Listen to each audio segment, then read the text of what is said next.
intelligence inputs and role of these facilities in perpetrating the terror activities. The locations were so selected to avoid damage to civilian infrastructures and loss of any civilian lives. This was done with due diligence, and the camps selected for targeting and their engagement will now be shown to you one by one. PoJK के target मैं आपको बताना चाहूंगी।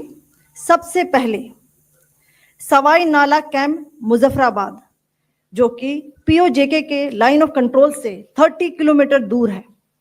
यह एक लश्कर ए तौयबा का training centre था। 20 अक्टूबर 2024 सोनमर्ग, 24 अक्टूबर 24 गुलमर्ग, 22 अप्रैल 2025 पहलगाम, इन हमलों के आतंकियों ने यहीं से प्रशिक्षण लिया था। सैयदना बिलाल कैंप मुजफ्फराबाद, यह एक जैश ए मोहम्मद का स्टेजिंग एरिया है। यह हथियार, विस्फोटक और जंगल सर्वाइवल ट्रेनिंग का केंद्र भी था। गुलपुर कैंप कोटली, यह एलओसी से 30 किलोमीटर दूर था। लश्कर ए तौयबा का बेस था, जो रजौरी पुंछ में सक्रिय था। 20 अप्रैल 2023 को पुंछ में और 9 जून 2024 को तीर्थ यात्रियों के बस हमले में यहीं से आतंकी को ट्रेन किया गया था।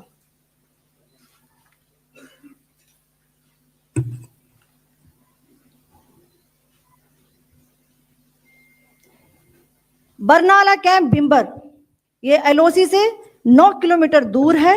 यहां पर हथियार, हैंडलिंग, आईडी व जंगल सर्वाइवल का प्रशिक्षण केंद्र था। अब्बास कैंप कोटली,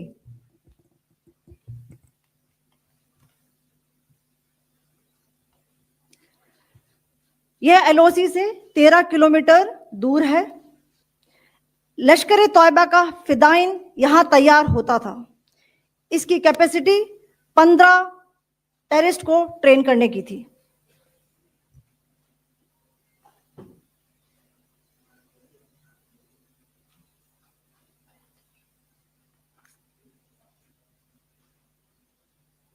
अब मैं पाकिस्तान के अंदर के टारगेट से अवगत कराना चाहूंगी।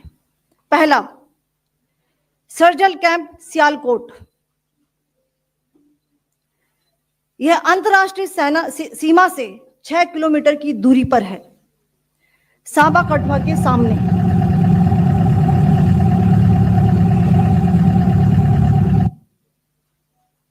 मार्च 2025 में जम्मू एंड कश्मीर पुलिस के 4 जवानों को की जो हत्या की गई थी, उन आतंकवादियों को इसी जगह पर ट्रेन किया गया था।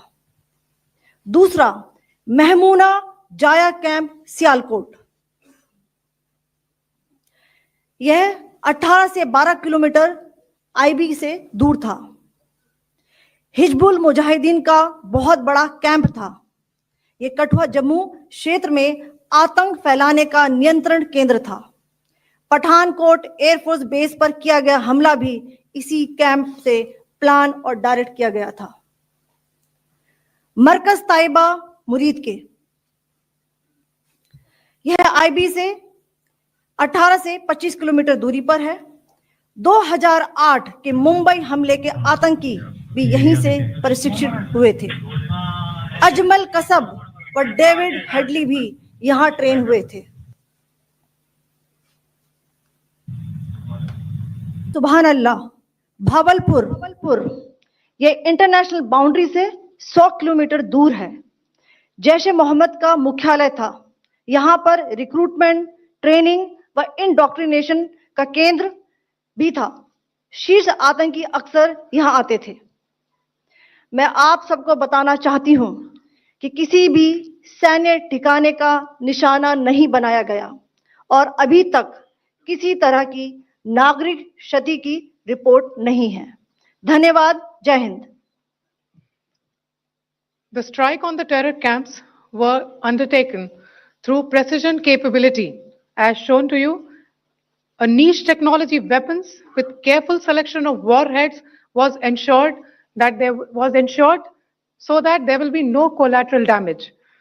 The point of impact in each of the target was a specific building or a group of buildings. All the targets were neutralized with clinical efficiency, and the results reiterate the professionalism of the Indian Armed Forces in the planning and execution of their operations.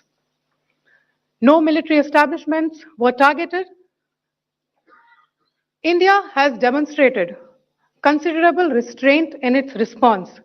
However, it must be said that the Indian Armed Forces are fully prepared to respond to Pakistani misadventures, if any, that will escalate this situation. Jai Hind, and thank you very much. बर्बरतापूर्ण हमला किया। 25 भारतीयों और एक नेपाली नागरिक को कायरतापूर्ण मौत के घाट उतार दिया गया। मुंबई के 26 नवंबर 2008 के हमलों के बाद यह भारत में हुई किसी आतंकवादी हमले में मारे गए आम नागरिकों की संख्या की दृष्टि से सबसे गंभीर घटना है। पहलगाम का हमला अत्यधिक बर्बरतापूर्ण था, जिसमें वहां मौजूद लोगों को करीब से और उनके परिवारों के सामने सिर पर गोली मारी गई। हत्या के इस तरीके से परिवार के सदस्यों को जानबूझकर आघात पहुंचाया गया। साथ ही उन्हें यह नसीहत भी दी गई कि वे वापस जाकर इस संदेश को पहुंचा दें। यह हमला स्पष्ट रूप से जम्मू और कश्मीर में बहाल हो रही सामान्य स्थिति को बाधित करने के उद्देश्य से किया गया था। चूंकि पर्यटन फिर से अर्थव्यवस्था का मुख्य आधार बन रहा था, इस हमले का मुख्य उद्देश्य इसे प्रतिकूल रूप से प्रभावित करना था। पिछले वर्ष आप सभी जानते हैं 2.25 करोड़ से अधिक पर्यटक कश्मीर आए थे। इस हमले का मुख्य उद्देश्य इसलिए संभवतः यह था कि इस संघ राज्य क्षेत्र में विकास और प्रगति को नुकसान पहुंचाकर इसे पिछड़ा बनाए रखा जाए और पाकिस्तान से लगातार होने वाले सीमा पार आतंकवाद के लिए उपजाऊ जमीन बनाने में सहायता की जाए। हमले का यह तरीका जम्मू और कश्मीर और शेष राष्ट्र दोनों में सांप्रदायिक दंगे भड़काने के उद्देश्य से भी प्रेरित था। इसका श्रेय सरकार और भारत के सभी नागरिकों को दिया जाना चाहिए कि इन प्रयासों को विफल कर दिया गया। एक समूह ने खुद को रेजिस्टेंस फ्रंट और मेरे साथ विंग कमांडर व्योमिका सिंह आज आपको 6 से 7 मई 2025 की रात 1:05 से 1:30 बजे के बीच भारतीय सशस्त्र बलों द्वारा अंजाम दिए गए ऑपरेशन सिंदूर के बारे में जानकारी देंगे। ऑपरेशन सिंदूर 22 अप्रैल को पहलगाम में हुए विभत्स आतंकवादी हमले के शिकार मासूम नागरिकों व उनके परिवारों को न्याय देने के लिए लॉन्च किया गया था। इस कार्रवाई में 9 टेररिस्ट कैंप्स को टारगेट किया गया और पूरी तरह से इसे बर्बाद किया गया। पाकिस्तान में पिछले 3 दशकों से टेरर इंफ्रास्ट्रक्चर का निर्माण हो रहा है। इसमें recruitment, indoctrination centres, training areas व लॉन्च पैड शामिल थे, जो पाकिस्तान और पाक अधिकृत जम्मू कश्मीर POJK दोनों में फैले हैं। Operation Sindoor was launched by Indian Armed Forces to deliver justice to the victims of Pahalgam terror attack and their families. 9 terrorist camps were targeted and successfully destroyed. Over the last 3 decades, Pakistan has systematically built terror infrastructure. It is a complex web of recruitment and indoctrination centers, training areas for initial and refresher courses, and launch pads for handlers. These camps are located both in Pakistan as well as Pakistan occupied Jammu and Kashmir areas. Some of the well-known training camps are located, as you can see on the screen. They are distributed from Savai Nala in the north, counting to approximately 21, ending at Bhagalpur to the south. इन लक्ष्यों का चयन विश्वसनीय intelligence सूचनाओं के आधार पर हुआ ताकि आतंक गतिविधियों की रीढ़ तोड़ी जा सके, और यह खास ध्यान दिया गया कि निर्दोष नागरिकों और सिविलियन इंस्टॉलेशन को नुकसान ना पहुंचे।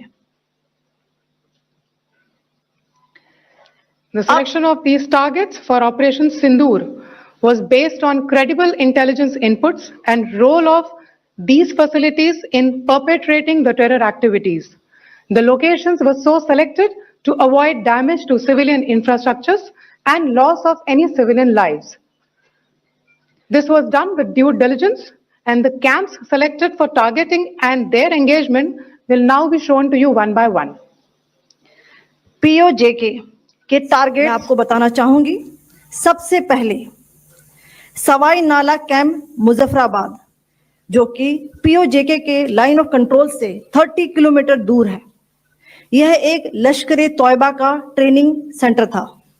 20 अक्टूबर 2024 सोनमर्ग, 24 अक्टूबर 24 गुलमर्ग, 22 अप्रैल 2025 पहलगाम, इन हमलों के आतंकियों ने यहीं से प्रशिक्षण लिया था। सैयदना बिलाल कैंप मुजफ्फराबाद, यह एक जैश ए मोहम्मद का स्टेजिंग एरिया है। यह हथियार, विस्फोटक और जंगल सर्वाइवल ट्रेनिंग का केंद्र भी था। गुलपुर कैंप कोटली, यह एलओसी से 30 किलोमीटर दूर था। लश्कर ए तौयबा का बेस था जो रजौरी, पुंछ में सक्रिय था। 20 अप्रैल 2023 को पुंछ में और 9 जून 2024 को तीर्थ यात्रियों के बस हमले में यहीं से आतंकी को ट्रेन किया गया था।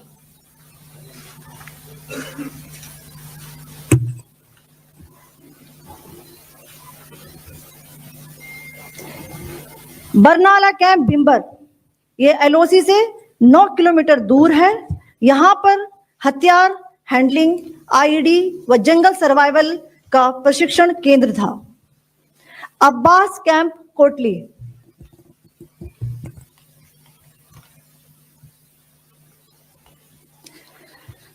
यह एलओसी से 13 किलोमीटर दूर है। लश्कर तौयबा का फिदाइन यहां तैयार होता था। इसकी कैपेसिटी 15 टेररिस्ट को ट्रेन करने की थी।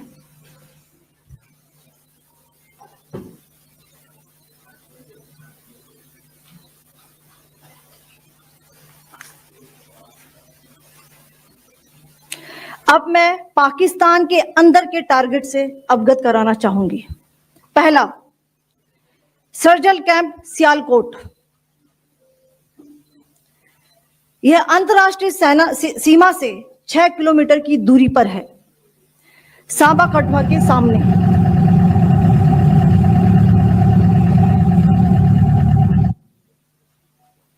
मार्च 2025 में जम्मू एंड कश्मीर पुलिस के 4 जवानों को की जो हत्या की गई थी, उन आतंकवादियों को इसी जगह पर ट्रेन किया गया था। दूसरा, महमूना जाया कैंप सियालकोट, यह 18 से 12 किलोमीटर आईबी से दूर था। हिजबुल मुजाहिदीन का बहुत बड़ा कैंप था। यह कठुआ जम्मू क्षेत्र में आतंक फैलाने का नियंत्रण केंद्र था। पठानकोट एयरफोर्स बेस पर किया गया हमला भी इसी कैंप से प्लान और डायरेक्ट किया गया था। मरकज ताइबा मुरीद के, यह आईबी से 18 से 25 किलोमीटर दूरी पर है। 2008 के मुंबई हमले के आतंकी भी यहीं से प्रशिक्षित हुए थे। अजमल कसब व डेविड हेडली भी यहां ट्रेन हुए थे।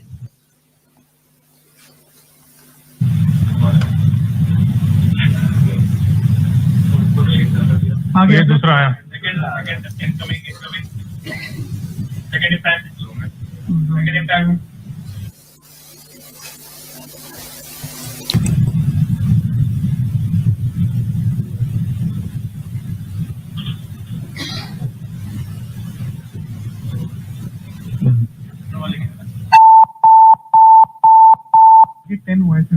टारगेट 10 हुआ, एंक्लोजर सेम ही है। 7 इट इज 8 द टारगेट। हाँ हाँ।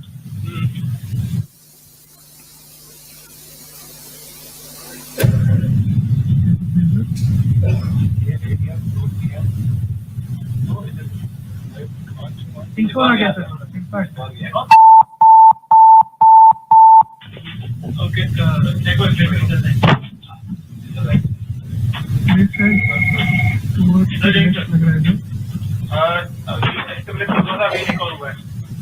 अभी राइट